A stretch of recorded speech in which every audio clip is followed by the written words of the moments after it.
Karnataka. Welcome to my YouTube channel. ಆ ಶಿವ ಎಲ್ರು ತಣ್ಣಗಿಟ್ಟಿರ್ಲಿ ಅಂತ ಪ್ರಾರ್ಥಿಸ್ಕೊಳ್ತಾ ಈ ದಿನದ ಕಾರ್ಯಕ್ರಮನ ಸ್ಟಾರ್ಟ್ ಮಾಡೋಣ. ಸರ್, ಇವಾಗ ಯಾವ್ದಾದ್ರು ಒಂದು, ಇವಾಗ ನೀವ್ ಹೇಳಿದ್ರಿ ಒಂದು ಸ್ವಂತ ಬಿಸ್ನೆಸ್ ನ ಸ್ಟಾರ್ಟ್ ಮಾಡ್ಬೇಕು, ಮತ್ತೆ ಕೆಲವು ಇವಾಗ ಗ್ರಾಮೀಣ ಪ್ರದೇಶದಿಂದ ಬಂದಂತ ಮಕ್ಕಳಿಗೆ, ವಿದ್ಯಾರ್ಥಿಗಳಿಗೆ ಒಂದು ಉತ್ತಮ ಎಜುಕೇಶನ್ ಕೊಡ್ಬೇಕು ಅಂತ ನೀವು ಅನ್ಕೊಂಡಿದ್ರಿ. ಆದ್ರೆ ಇದನ್ನ ಸ್ಟಾರ್ಟ್ ಮಾಡೋದಕ್ಕೆ ಲೇಟ್ ಆಗ್ಲಿಲ್ವಾ? ಯಾಕೆ ಅಂದ್ರೆ ನೀವು ಆಲ್ರೆಡಿ ಇವಾಗ 66 ವರ್ಷ. ಸೊ ಇನ್ನು ಎಷ್ಟು ದಿನ ಇರ್ಬಹುದು, ಮತ್ತೆ ಇದನ್ನ ಎಷ್ಟು ದಿನ ಇನ್ನು ಮೇಲಕ್ಕೆ ತಗೊಂಡು ಹೋಗ್ಬೋದು? ಯಾಕೆಂದ್ರೆ ನೀವು ಸ್ವಲ್ಪ ಮುಂಚೆನೆ ಸ್ಟಾರ್ಟ್ ಮಾಡಿದ್ರೆ ಇವಾಗ ಆಲ್ರೆಡಿ ತುಂಬಾ ಇನ್ನೂ ಜಾಸ್ತಿ ಎತ್ತರಕ್ಕೆ ಇದನ್ನ ತಗೊಂಡು ಹೋಗ್ಬೋದಿತ್ತು. ಆದ್ರೆ ಯಾಕೆ ಲೇಟ್ ಆಯ್ತು ನಿಮ್ಮ ಗುರಿ ಸಾಧಿಸೋದು?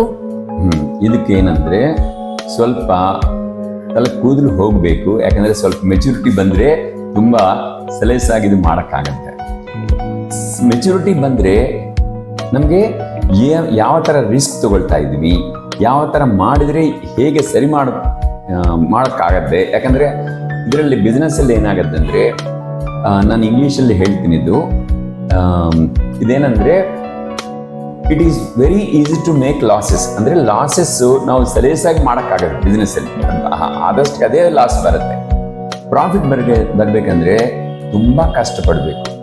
ಅನ್ಕೊಂಡಿದ್ದ ಥರ ಆಗಲ್ಲ. ನಾವು ತುಂಬಾ ಕಷ್ಟಪಟ್ಟು ಅನ್ಕೊಂಡಿದ್ದ ಥರ ಮಾಡೋದಕ್ಕೆ ತುಂಬಾ ಧೈರ್ಯ ಇರಬೇಕು.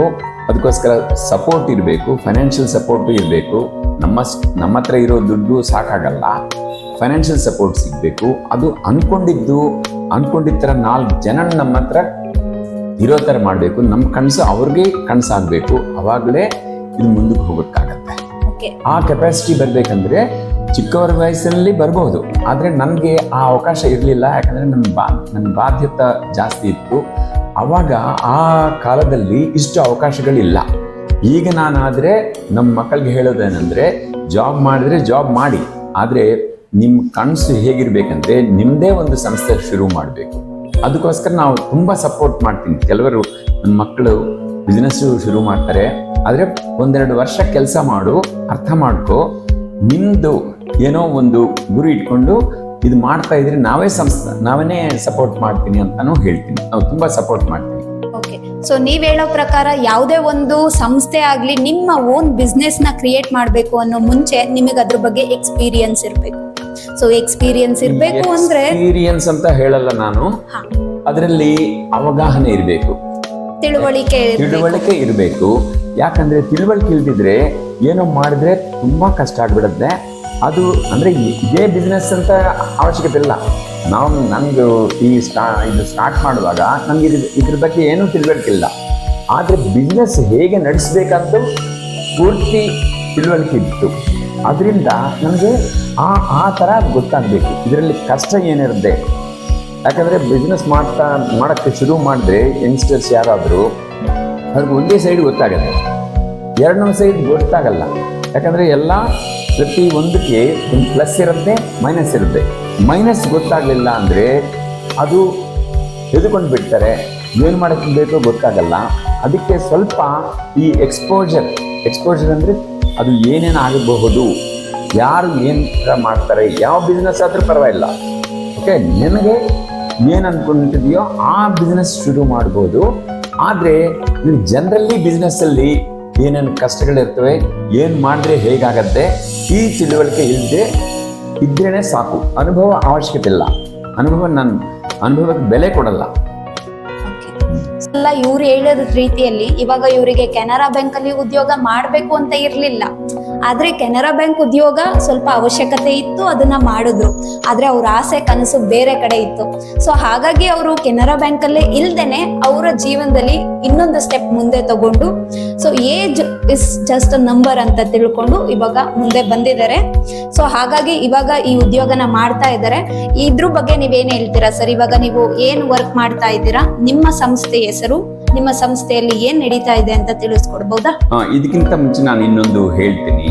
ನೀವು ಎಲ್ಲೋ ಕೆಲಸ ಮಾಡ್ತಾ ಇದ್ರು, ನೀವು ಅದು ನನ್ನ ಬಿಸ್ನೆಸ್ ಅಂತ ಮಾಡಬೇಕು. ನಾನು ಕೆನರಾ ಬ್ಯಾಂಕಲ್ಲಿ, ಗವರ್ಮೆಂಟ್ ಬ್ಯಾಂಕ್ ಆಗಿದ್ದು ಕೆನರಾ ಬ್ಯಾಂಕಲ್ಲಿ ಕೆಲಸ ಮಾಡ್ತಾ ಇದ್ರು, ಅದು ನನ್ನ ಬಿಸ್ನೆಸ್ ಅಂತಾನೆ ಮಾಡಿದೆ. ಓಕೆ, ಬ್ರಾಂಚ್ ಮ್ಯಾನೇಜರ್ ಆಗಿದ್ರು, ಬೇರೆ ಲೆವೆಲ್ಸ್ ಅಲ್ಲಿ ಇದ್ರು, ನಾನು ಯಾವಾಗಲೂ ಇದು ನನ್ನ ಬಿಸ್ನೆಸ್, ನಾನು ಹೀಗೆ ಮಾಡಬೇಕು ಅಂತ ಅರ್ಥ ಮಾಡ್ಕೊಳ್ತಿದ್ದೆ, ಯಾರು ಹೇಗೆ ಮಾಡ್ತಾ ಇದ್ದಾರೋ ಅರ್ಥ ಮಾಡ್ಕೊಳ್ತಾ ಇದ್ದೆ, ನೋಡ್ತಾ ಇದ್ದೆ, ಗಮನಿಸ್ತಾ ಇದ್ದೆ, ಅದರಲ್ಲಿ ಏನು ತಪ್ಪಿದೆ, ಏನು ಸರಿ ಮಾಡಬಹುದು ಅಂತಾನು ಗಮನಿಸಿದೆ. ನಾನು ಇದು ಹೇಳ್ತಾ ಇರೋದು, ಯಾವಾಗಲಾದ್ರೂ ನಾವು 2 ವರ್ಷ ಕೆಲಸ ಮಾಡಿ ಅಂತ ಹೇಳ್ತಾ ಇದ್ವಿ. ಅಲ್ಲಿ ಕೆಲಸ ಮಾಡ್ತಾ ಇರುವಾಗ ನೀವೇನೋ ಸಂಬಳ ತಗೊಳಕ್ಕೆ ಕೆಲಸ ಮಾಡಿದ್ರೆ ನಡೆಯಲ್ಲ. ಯಾಕಂದ್ರೆ ಇದು ನನ್ನ ಬಿಸ್ನೆಸ್ ಆಗಿ ನಾನು ನಡೆಸ್ತಾ ಇರ್ತೀನಿ. ಇದರಲ್ಲಿ ನನ್ನ ಭಾಗ ಚಿಕ್ಕದಾಗಿರ್ಬೋದು, ಆದ್ರೂ ನಾನು ಇದು ನನ್ನ ಬಿಸ್ನೆಸ್ ಅಂತ ಮನಸ್ಸಿಟ್ಟು ಮಾಡಿದ್ರೆ ಮನಸ್ಸು ತಲೆ. ಯಾಕಂದ್ರೆ ನಮ್ಗೆ ಅರ್ಥ ಮಾಡ್ಕೊಳ್ಳೋದು ಅದೇ ಅವಕಾಶ. ಯಾರ್ದೋ ಬಿಸ್ನೆಸ್ಸು ನಿನ್ ಬಿಸ್ನೆಸ್ ಆಗಿ ಮಾಡಿದ್ರೆ ಅವಾಗ ನನಗೆ ತುಂಬಾ ತಿಳುವಳಿಕೆ ಆಗತ್ತೆ. ಅನುಭವ ಅಂದ್ರೆ ಈ ತರ ಅನುಭವ ಬೇಕು. ಅನುಭವ ಅಂದ್ರೆ ಇಯರ್ಸ್ ಆಫ್ ಎಕ್ಸ್ಪೀರಿಯನ್ಸ್ ಅವಶ್ಯಕತೆ ಇಲ್ಲ. ಏನು ತುಂಬಾ ಕಡಿಮೆ ಟೈಮಲ್ಲಿ ಜಾಸ್ತಿ ಕಲಿಯೋ ಕೆಪಾಸಿಟಿ ಇದ್ರೆ ಇದೆಲ್ಲ ಅರ್ಥ ಆಗತ್ತೆ, ಸಲೀಸಾಗಿ ಮಾಡಬಹುದು. ನಾವು ನಮ್ಮ ಸಂಸ್ಥೆಯಲ್ಲಿ ಮಾಡೋದೇನಂದ್ರೆ ನಮ್ದು ಗುರಿ ವೆರಿ ಕ್ಲಿಯರ್. ಅಂದ್ರೆ ಒಂದೇ ಒಂದು ಗುರಿ ಇಟ್ಕೊಂಡಿದ್ವಿ, ನಮಗೆ ಬೇರೆ ಇದರಲ್ಲಿ ಕನ್ಫ್ಯೂಷನ್ ಏನೂ ಇಲ್ಲ. ಹಳ್ಳಿಗಳಲ್ಲಿ ಇರೋ ಡಿಗ್ರಿ ಮುಗಿದಿದ್ದು ಸ್ಟೂಡೆಂಟ್ಸ್ಗೆ ಏನು ಮಾಡಬೇಕು ಗೊತ್ತಾಗಲ್ಲ.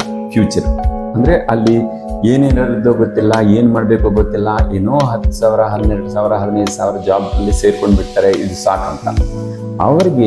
ಅವರಲ್ಲಿರೋ ಕ್ಯಾಪಬಿಲಿಟೀಸ್ ಏನೋ ಗೊತ್ತಾಗಲ್ಲ. ಅಂದರೆ ಅವರಲ್ಲಿ ನನಗೆ ಈ ಕೆಪಾಸಿಟಿ ಇದೆ, ಈ ಕೆಪಾಸಿಟಿ ಅಂತ ಗೊತ್ತೇ ಇರಲ್ಲ.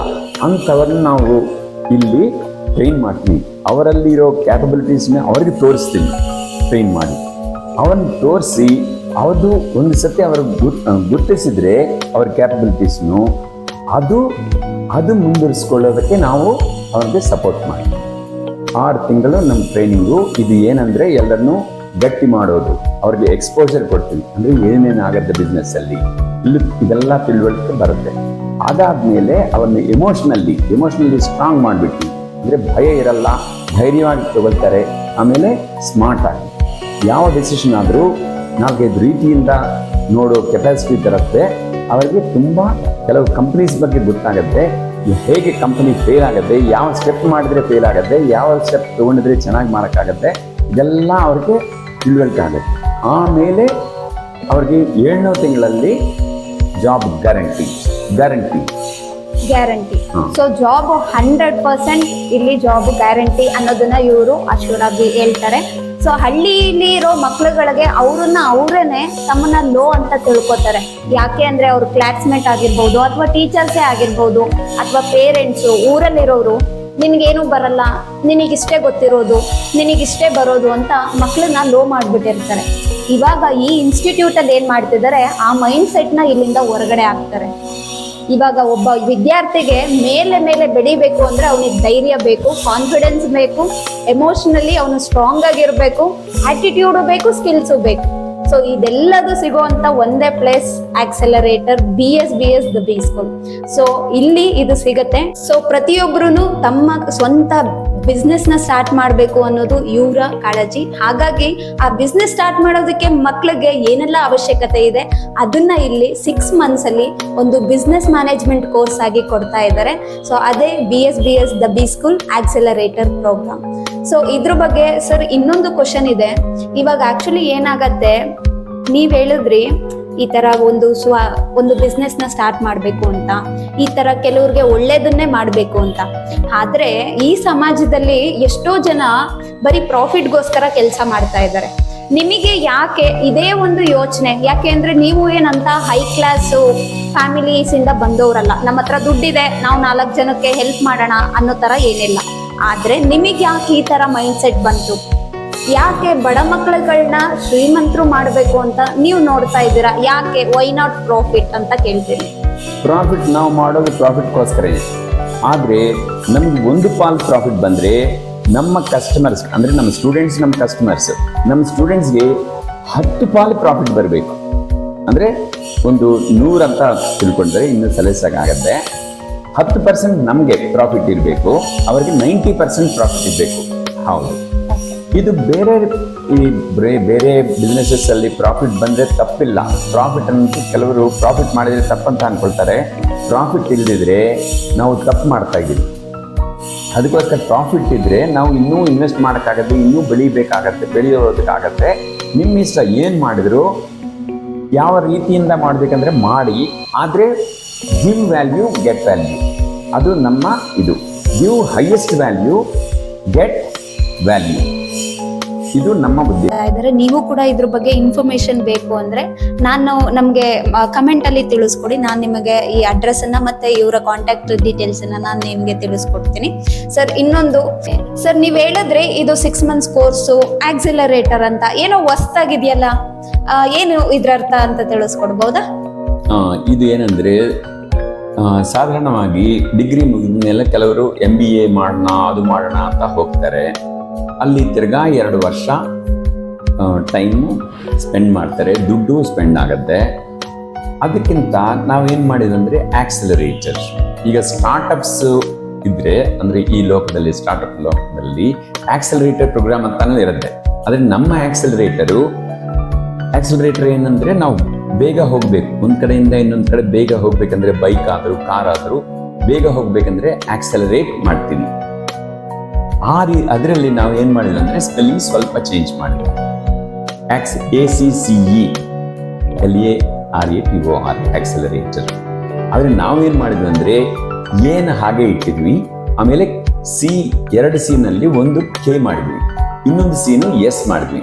ಅಂದರೆ ಆಟಿಟ್ಯೂಡ್, ನಾಲೆಡ್ಜ್, ಸ್ಕಿಲ್ಸ್. ಇದರಲ್ಲಿ ಏನಂದ್ರೆ ಜಸ್ಟ್ ನಾಲೆಡ್ಜ್ ಇದ್ರು, ಯಾವುದು ವಿಷಯ ಬಗ್ಗೆ ಆದರೂ ನಾಲೆಡ್ಜ್ ಇದ್ರು, ಸ್ಕಿಲ್ ಇದ್ರು, ಒಂದು ಇಲ್ದಿದ್ರೆ ಏನೂ ಮಾಡೋಕ್ಕಾಗಲ್ಲ. ಅದೇನಂದ್ರೆ ಎಮೋಷನಲ್ ಕಂಟ್ರೋಲ್, ಫೋಕಸ್ ಮಾಡೋದು, ಎಮೋಷನಲ್ ಕಂಟ್ರೋಲ್ ಇಟ್ಕೊಂಡು ಯಾವಾಗಲೂ ಯಾವ ಥರ ಪ್ರಾಬ್ಲಮ್ ಬಂದರೂ ಅದರಲ್ಲಿ ಡಿಪ್ರೆಷನಲ್ಲಿ ಹೋಗಬಾರ್ದು.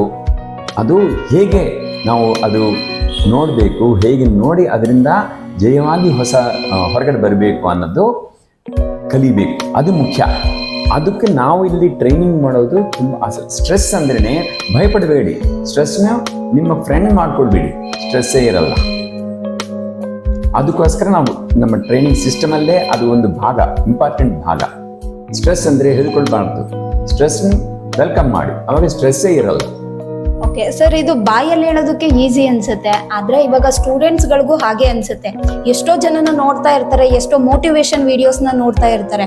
ಅವ್ರು ಅವಾಗ ಮೋಟಿವೇಟ್ ಆಗ್ತಾರೆ, ಮತ್ತೆ ನಾಳೆ ಬೆಳಗ್ಗೆ ಆ ಮೋಟಿವೇಶನ್ನು ಇರಲ್ಲ, ಅವರಿಗೆ ಕಾನ್ಸಂಟ್ರೇಷನ್ನು ಇರಲ್ಲ, ಅವ್ರು ಮುಂದಕ್ಕೆ ಹೋಗಕ್ಕೂ ಆಗಲ್ಲ, ಮತ್ತೆ ಅವರ ನಾರ್ಮಲ್ ಲೈಫಿಗೆ ಬಂದ್ಬಿಡ್ತಾರೆ. ಆಕ್ಚುಲಿ ಅದು ನಾರ್ಮಲ್ ಲೈಫ್ ಅಲ್ವೇ ಅಲ್ಲ, ಬಟ್ ಆ ಕಂಫರ್ಟ್ ಝೋನಿಗೆ ಬಂದ್ಬಿಡ್ತಾರೆ. ಸೊ ನೀವು ಅದನ್ನ ಯಾವ ತರ ನಾವು ಏನ್ ಮಾಡ್ತೀವಿ ಅಂದ್ರೆ ಇಲ್ಲಿ ಅವ್ರು ಅಂತ ಸಿಚುವೇಶನ್ಸ್ ಕ್ರಿಯೇಟ್ ಮಾಡ್ತೀವಿ. ಸ್ಟ್ರೆಸ್ಸು ಬರೋ ಸ್ಥಿತಿ ಆ ಥರ ಕ್ರಿಯೇಟ್ ಮಾಡಿ ಆ ಸ್ಟ್ರೆಸ್ಸಲ್ಲಿ ಅವರು ಹೇಗೆ ಚೆನ್ನಾಗಿರ್ಬೇಕು, ಹೇಗೆ ಮಾಡಬೇಕು ಅಂತ ಅವ್ರನ್ನೂ ಟ್ರೈನಿಂಗ್. ಅಂದರೆ ಇದು ಭಾಷಣ ಕೊಡೋದಿಲ್ಲ ನಾವು ಇಲ್ಲಿ, ನಮಗೆ ಬುಕ್ಸು ಏನೂ ಇರಲ್ಲ, no books, no text books, no exams ಏನೂ ಇರಲ್ಲ. ಇದೆಲ್ಲ ಪ್ರಾಕ್ಟಿಕಲ್ ಆಗಿರೋದೇ, ಪ್ರಾಕ್ಟಿಕಲ್ ಆಗಿ ಮಾಡಿಸ್ತೀವಿ, ಅವ್ರನ್ನ ಆ ಲೆವೆಲ್ ಕರ್ಕೊಂಡು ಹೋಗ್ತೀವಿ. ಅಂದರೆ ಸ್ಟ್ರೆಸ್ಸು ಕ್ರಿಯೇಟ್ ಮಾಡ್ತೀವಿ. ಆ ಸ್ಟ್ರೆಸ್ಸಲ್ಲಿ ಅವರು ತಲೆ ನೆಟ್ಟಿಟ್ಕೊಂಡು ಸ್ಟ್ರೈಟ್ ಕೆಲಸ ಮಾಡೋ ರೀತಿಯಲ್ಲಿ ಬರದೆ ಡೆಸಿಷನ್ಸ್ ತಗೊಳ್ಳೋದು, ಸರಿಯಾಗಿ ಡೆಸಿಷನ್ ತಗೊಳ್ಳೋ ಸ್ಥಿತಿಗೆ ನಾವು ತರ್ತೀವಿ ಟ್ರೈನಿಂಗಲ್ಲಿ. ಅಂದರೆ ಪ್ರಾಕ್ಟಿಕಲ್ ಆಗಿ ಮಾಡಿಸಿ ತರ್ತೀವಿ ಅವರನ್ನು ಆ ಲೆವೆಲ್ಗೆ. ಸೊ ಇವ್ರು ಹೇಳೋ ಪ್ರಕಾರ ಇವಾಗ ಕೆಲವೊಂದ್ ಕಡೆ ಬರೀ ಎಜುಕೇಶನ್ ಸಿಗತ್ತೆ, ಕೆಲವೊಂದ್ ಕಡೆ ಬರೀ ಮೋಟಿವೇಶನ್ ಸಿಗತ್ತೆ. ಆದ್ರೆ ಇಲ್ಲಿ ನೀವು ಬಂದ್ರೆ ನಿಮಗೆ ಎಜುಕೇಶನ್ ಜೊತೆ 100% ಗ್ಯಾರಂಟಿ ಆದ ಜಾಬ್ ಜೊತೆಗೆ ನಿಮಗೆ ಮೆಂಟಲಿ ಕೂಡ ನೀವು ಸ್ಟೇಬಲ್ ಆಗ್ಬಹುದು, ಸ್ಟ್ರಾಂಗ್ ಆಗ್ಬಹುದು. ಆ ತರ ಇಲ್ಲಿ ಈ ಸಿಸ್ಟಮ್ ಕೂಡ ಅದೇ ತರ ಇದೆ. ಅವರು ಒಂದು SOPನ ಫಾಲೋ ಮಾಡ್ತಾ ಇದ್ದಾರೆ. ಸೊ ಆ SOP ಪ್ರಕಾರ ಎಲ್ಲರನ್ನೂ ಮೇಲೆತ್ತೋ ಪ್ರಯತ್ನವನ್ನ ಮಾಡ್ತಾ ಇದ್ದಾರೆ. ಸರ್, ನಿಮ್ಮ ಜೀವನದಲ್ಲಿ ಇನ್ನೇನಾದ್ರೂ ಇವಾಗ ಈ ಯಂಗ್ ಜನರೇಷನ್ಗೆ ನೀವು ಏನ್ ಸಲಹೆನ ಕೊಡ್ತೀರಾ? ಯಾಕೆಂದ್ರೆ ಇಷ್ಟು ದಿನ ನೀವು ವೇವ್ಸ್ ತರ ಅಪ್ ಅಂಡ್ ಡೌನ್ಸ್ ನ ನೋಡ್ತಾನೆ ಇದ್ದೀರಾ ಲೈಫಲ್ಲಿ. ನೀವು ಲೈಫಲ್ಲಿ ತುಂಬಾ ಮುಂದೆ ಹೋಗೋದಕ್ಕೆ ಅಥವಾ ಒಂದು ನೆಮ್ಮದಿ ಜೀವನನ ಸಾಗಿಸೋದಕ್ಕೆ ಯಾವ ಒಂದು ವಿಷಯ ತುಂಬಾ ಇಂಪಾರ್ಟೆಂಟ್ ಆಗತ್ತೆ ಹೇಳ್ಬಹುದಾ? ಒಂದೇ ಒಂದು, ಆಕ್ಚುಲಿ ನಿಮ್ಗೆ ಈಗ ಡಿಪ್ರೆಷನ್ ಬಗ್ಗೆ ಹೇಳ್ತಾ ಇದ್ದೀನಿ. ನಾನೇ ಡಿಪ್ರೆಷನ್ ಸಫರ್ ಮಾಡಿದೆ ಚಿಕ್ಕವನಿರುವಾಗ. PUC ಟೈಮಲ್ಲಿ 16 years ಏಜಲ್ಲಿ, 16 ವರ್ಷದ ಟೈಮಲ್ಲಿ ಡಿಪ್ರೆಷನ್ ಸಫರ್ ಮಾಡಿದೆ. ತುಂಬ ಕಷ್ಟ ಆಯಿತು. ಅದು ಡಿಪ್ರೆಷನ್ ಅಂತ ನನಗೆ ಗೊತ್ತಿರಲಿಲ್ಲ. ಅದು ಫೈಟ್ ಮಾಡಿ ಆಚೆಗೆ ಬಂದೆ. ಯಾರಿಗೆ, ನಮ್ಮ ಅಪ್ಪ ಅಮ್ಮ ಯಾರಿಗೂ ಗೊತ್ತಿರಲಿಲ್ಲ ನನಗೆ ಏನು ಅನುಭವಿಸ್ತಾ ಇದ್ದೀನಿ ಅಂತ. ನನಗೆ ಗೊತ್ತಾಗ್ತಾ ಇಲ್ಲ. ಏನೋ ಆಗ್ತಾ ಇತ್ತು. ಆದರೆ ನನಗೆ ಅದು ಏನಂತ ಗೊತ್ತಿರಲಿಲ್ಲ. ಅದರಿಂದ ಆಚೆಗೆ ಫೈಟ್ ಮಾಡಿ ಬಂದೆ. ಆವಾಗ ನಾನು ಅಂದ್ಕೊಂಡೆ, ನನಗೆ ಆಗಿದ್ದು ಯಾವ ಹುಡುಗನಿಗೆ ಆಗಬಾರ್ದು, ಯಾವ ಯೂತ್ ಯಾರೂ ಇದು ಸಫರ್ ಮಾಡಬಾರ್ದು ಅಂತ ನನಗೆ ಗೊತ್ತಿರೋ ಯಾರನ್ನೂ ಈ ಥರ ಬಿಡಬಾರ್ದಂತ ಅಂದ್ಕೊಂಡು 1500 ಅಂದರೆ 1500 ಜನಕ್ಕೆ ನಾನು ಹ್ಯಾಪಿನೆಸ್ ಕೋಚ್ ಆಗಿದ್ದೆ. ಹೌ ಟು ಬಿ ಹ್ಯಾಪಿ, ಯಾವ ಸ್ಥಿತಿಯಲ್ಲಾದರೂ ಹ್ಯಾಪಿಯಾಗಿ ಹೇಗಿರ್ಬೇಕಂತ ಕೋಚ್ ಮಾಡಿದೆ. It is coaching, it is not just giving A lecture and all that is ಎಲ್ಲ ಕಡೆ ಅದು ಸಿಗತ್ತೆ. ಲೆಕ್ಚರ್ಸ್ ತುಂಬ ಲೆಕ್ಚರ್ಸ್ ಕೊಡ್ತಾರೆ ಎಲ್ಲರೂ. ಬಟ್ ಕೋಚ್ ಆಗಿ ನಿಮ್ಮ ಜೊತೆ ನಿಮ್ಮ ಕಷ್ಟದಲ್ಲಿ ಏನಿದೆಯೋ ಅದು ಭಾಗವಾಗಿ ಅದರಿಂದ ನಿಮ್ಮನ್ನು ಆಚೆಗೆ ತರೋದು ತುಂಬ ಮುಖ್ಯವಾಗತ್ತೆ. ನಿಮಗೆ ಆ ಥರ ಏನೋ ಅನಿಸಿದ್ರೆ ನೀವು ತಕ್ಷಣ ಯಾರೋ ಒಬ್ಬರು ಈ ಥರ ಕೋಚ್ ಹತ್ರ ಹೋಗೋದು ತುಂಬ ಇಂಪಾರ್ಟೆಂಟ್. ಓಕೆ, ಸೊ ಯಾವಾಗಾದ್ರೂ ಇವಾಗ ಯೂತ್ ಜನರೇಷನ್ ಅಲ್ಲಿರೋ ಜನಗಳಿಗೆ ಏನಾದ್ರೂ ನಿಮಗೆ ಪ್ರಾಬ್ಲಮ್ ಆದ್ರೆ ನೀವು ಯಾರನ್ನಾದ್ರೂ ಒಬ್ರ ಜೊತೆ ಮಾತಾಡಿ, ಯಾರು ನಿಮಗೆ ಧೈರ್ಯ ಕೊಡ್ತಾರೆ, ಯಾರು ನಿಮ್ಮ ಪ್ರಾಬ್ಲಮ್ ನ ನೀಟಾಗಿ ಅರ್ಥ ಮಾಡ್ಕೊಂಡು ಅದಕ್ಕೆ ಸೊಲ್ಯೂಷನ್ ಕೊಟ್ಟು ನೀವು ಅದರಿಂದ ಓವರ್ಕಮ್ ಆಗೋದಕ್ಕೆ ಹೆಲ್ಪ್ ಮಾಡ್ತಾರೋ ಅಂತವ್ರನ್ನ ನೀವು ಕಾಂಟ್ಯಾಕ್ಟ್ ಮಾಡಿ ಅಂತ ಹೇಳ್ತಾ ಇದ್ದಾರೆ. ಹೌದು. ಸೊ ಇದ್ರ ಜೊತೆಗೆ ಸರ್, ನೀವು ಇಷ್ಟು ಯಂಗ್ ಅಂಡ್ ಎನರ್ಜೆಟಿಕ್ ಆಗಿರೋರು ಖಂಡಿತವಾಗ್ಲೂ ಇದ್ದೀರಾ, ಅದ್ರಲ್ಲಿ ಯಾವುದೇ ಡೌಟ್ ಇಲ್ಲ. ನೀವ್ ಹೇಳಿದ್ರೆ ಮಾಡೋ ಕೆಲಸ ಖುಷಿಯಾಗಿ ಮಾಡ್ತಿದ್ರೆ ಏಜ್ ಆಗಲ್ಲ ಅಂತ. ನಾವು ಕೂಡ ಅದೇ ತರ ಇರ್ಬೇಕು ಅಂದ್ರೆ ಊಟ ಆಗ್ಲಿ ಅದ್ರಲ್ಲಿ ಏನು ನೀವು ಸಜೆಷನ್ ಕೊಡ್ಬೋದು? ನಾನು ವೆರಿ ಸ್ಟ್ರಿಕ್ಟ್, ಎಲ್ಲ ತಿಂತೀನಿ. ನನ್ಗೇನು ಅದೇನೋ ಡಯಾಬಿಟಿಸ್ ಏನು ಇಲ್ಲ. ನಾನು ಚೆನ್ನಾಗಿ ತಿಂತೀನಿ, ಆದ್ರೆ ನಿಯಮಬದ್ಧವಾಗಿ ಟೈಮ್ ತಿಂತೀನಿ, ಟೈಮ್ ಪ್ರಕಾರ ಎಲ್ಲ ಮಾಡ್ತೀನಿ. ಜಂಕ್ ಫುಡ್ಡು ತಿಂತೀನಿ, ನಾನು ಪಾನಿಪುರಿ ಇದೆಲ್ಲ ತಿಂತೀನಿ, ಆದರೆ ಮಧ್ಯೆ ತಿಂತೀನಿ. ಓಕೆ, ಆದರೆ ನಿಯಮಬದ್ಧವಾಗಿ ಎಕ್ಸರ್ಸೈಸ್ ಮಾಡೋದು, ವಾಕಿಂಗು, ರನ್ನಿಂಗು, ಜಾಗಿಂಗು ಇದೆಲ್ಲ ಏನು ಆಗುತ್ತೋ ಅದನ್ನ ಮಾಡ್ತಾ ಹೋಗಬೇಕು. ಎಲ್ಲ ರೀತಿಯಲ್ಲಿರಬೇಕು. ಸುಮ್ಮನೆ ಮುದ್ದು ತಿಂದು ನಿದ್ದೆ ಮಾಡಿದ್ರೆ ಏನೂ ನಡೆಯಲ್ಲ. ಈ ಎನರ್ಜಿ ನಮ್ಗೆ physical energy, mental energy, emotional energy ಮೂರು ಒಟ್ಟಿಗೆ ಕೆಲಸ ಮಾಡಬೇಕು. ಇವಾಗ ನಿಮ್ಗೂ ಕೂಡ ಕೆಲವೊಂದು ಪ್ರಾಬ್ಲಮ್ಸ್ ಇರುತ್ತೆ, ಫ್ಯಾಮಿಲಿ ಪ್ರಾಬ್ಲಮ್ಸ್ ಆಗಿರ್ಬೋದು. ಅದ್ರ ಜೊತೆಗೆ ನೀವು ಈ ಸಂಸ್ಥೆನ ನಡೆಸ್ಕೊಂಡು ನಿಮಗೆ ಇವಾಗ ಎಲ್ಲ 360 ಆಂಗಲ್ ಕಡೆಯಿಂದ ಸ್ಟ್ರೆಸ್ ಬರ್ತಾ ಇರತ್ತೆ. ನೀವು ಯಾವ ತರ ಮೇಂಟೈನ್ ಮಾಡ್ತಾ ಇದ್ದೀರಾ, ಯಾವ ತರ ಎಲ್ಲಾರ್ನು ಈಕ್ವಲ್ ಆಗಿ ಟ್ರೀಟ್ ಮಾಡೋದಕ್ಕಾಗತ್ತೆ? ಬಿಕಾಸ್ ನಮಗೂ ಕೂಡ ನಮ್ಮನ್ನ ಪ್ರೀತಿ ಮಾಡೋರ್ ಜೊತೆ ಜಾಸ್ತಿ ಟೈಮ್ ಸ್ಪೆಂಡ್ ಮಾಡ್ಬೇಕು ಅಂತ ಇರತ್ತೆ. ಸೊ ಇದೆಲ್ಲ ಹೆಂಗೆ ಮ್ಯಾನೇಜ್ ಮಾಡ್ತಾ ಇದ್ದೀರಾ? ಇದು ಏನಂದ್ರೆ ಗುರಿ, ಒಂದು ದೊಡ್ಡ ಗುರಿ, ದೊಡ್ಡ ಆಶಯ ಇಟ್ಕೊಂಡು ಮಾಡಿದ್ರೆ ಎಲ್ಲ ಸರಿಯಾಗ್ಬಿಡುತ್ತೆ. ಅಂದ್ರೆ ಏನಂದ್ರೆ ಪ್ರತಿಯೊಬ್ಬರಿಗೆ ಯಾವುದೋ ರೀತಿಯಿಂದ ಪ್ರಾಬ್ಲಮ್ ಬರುತ್ತೆ. ಆದ್ರೆ ಆ ಪ್ರಾಬ್ಲಮ್ನು ಹಾಗೆ ಭೂತ ಕನ್ನಡಿ ಇಟ್ಕೊಂಡು ನೋಡಿದ್ರೆ ಇಷ್ಟ ಆಗ್ಬಿಡುತ್ತೆ. ಅದರಿಂದ ಅದಕ್ಕಿಂತ ಇದು ಹೇಗೆ ಸೊಲ್ಯೂಷನ್, ಇದಕ್ಕೆ ಏನು ಸೊಲ್ಯೂಷನು, ಹೇಗೆ ಇದು ಸಾಲ್ವ್ ಮಾಡಿ ಇನ್ನೂ ಬೇರೆ ಏನು ಮಾಡ್ಬೋದು, ಇದೇ ಯೋಚನೆ ಮಾಡ್ತಾ ಕೂತ್ಕೊಳ್ಳೋದಕ್ಕಿಂತ ನಾನು ಏನು ಒಳ್ಳೇದು ಏನು ಮಾಡೋಕ್ಕಾಗತ್ತೆ, ಅದು ದೊಡ್ಡದು ಮಾಡ್ಕೊಂಡಿದ್ರೆ ಇದು ಚಿಕ್ಕದಾಗ್ಬಿಡತ್ತೆ. ಅದು ಮುಖ್ಯವಾಗಿ ಮಾಡ್ಬೇಕಾಗುತ್ತೆ. ಸೊ ಹಾಗಾಗಿ ಯಾವುದೇ ಪ್ರಾಬ್ಲಮ್ ಬಂದ್ರೂ ಅದನ್ನ ಅಷ್ಟು ದೊಡ್ಡದು ಅಂತ ನೋಡದೆ ಚಿಕ್ಕದು ಅಂತ ನೋಡಿ, ಆಗ ಸೊಲ್ಯೂಷನ್ ನಿಮ್ಮ ತಲೆಯಲ್ಲೇನೆ ಉತ್ಪತ್ತಿ ಆಗತ್ತೆ. ಆಗ ನೀವು ಆ ಪ್ರಾಬ್ಲಮ್ ಇಂದ ಈಸಿಯಾಗಿ ಔಟ್ಕಮ್ ಬರಬಹುದು. ಅದು ಇನ್ ಕೇಸ್ ಅದು ಆಗ್ತಾ ಇಲ್ಲ ಅಂದ್ರೆ ಟೈಮ್ ವೇಸ್ಟ್ ಮಾಡಬೇಡಿ. ಯಾರೋ ಒಬ್ಬರ ಹತ್ರ ನಿಮ್ಗೆ ಧೈರ್ಯ ಕೊಡೋರು, ನಿಮ್ ಜೊತೆ ಇರೋವರು, ನಿಮ್ಗೆ ಧೈರ್ಯ ಕೊಡೋರು ಬೇಕು. ಹೆದರ್ಸೋವ್ರ ಹತ್ರ ಹೋಗ್ಬೇಡಿ. ಖಂಡಿತವಾಗ್ಲು ಈ ಜಗತ್ತು ತುಂಬಾ ದೊಡ್ಡದಿದೆ. ಎಷ್ಟೋ ಜನ 6 ಕೋಟಿ ಕನ್ನಡಿಗರೇ ಇದ್ದಾರೆ, ಅದ್ರಲ್ಲಿ ಒಬ್ರಾದ್ರೂ ಸಿಗಲ್ವಾ ನಿಮ್ಮ ಮನಸ್ಸಿನ ಮಾತು ಹೇಳ್ಕೊಳ್ಳೋದಕ್ಕೆ? ಖಂಡಿತ ಸಿಗ್ತಾರೆ. Move my body back and forth.